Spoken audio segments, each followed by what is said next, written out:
Hello and welcome to Pandora FMS. In today's video, we will show you how to use Pandora FMS library, plugins, and modules. Pandora FMS library contains lots of plugins, policies, and modules ready to work in any environment. These elements are mostly developed by Pandora FMS team, but they are also created by other users, and they are divided into open version and enterprise version, just like Pandora FMS.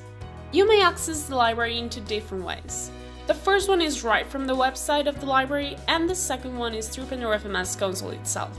In any of the cases, you will have to log in to be able to download any enterprise element. Once you log in, look for the element you need. You may use the categories of the menu, or either you may search right away from the search engine.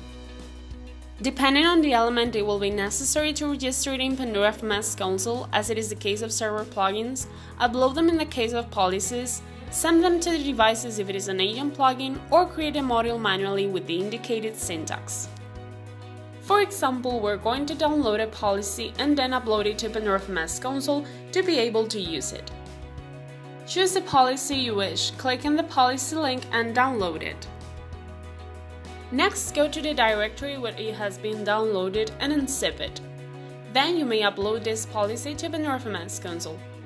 To import the policy, go to Resources, Resource Registry.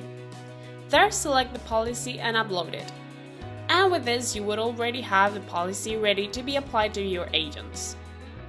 We'll leave you in the description both the link to the library and several example videos on how to use agent and server plugins. And that was it for today's video. Don't forget it, if you like the video, smile, give it a thumbs up and subscribe. Any suggestions, questions, or ideas, please leave them in the comments below. Remember that if you're interested in trying Pandora FMS Enterprise, you may contact us to get a free 30-day trial. Thank you very much for your time, and we hope to see you on social media and in future learning videos.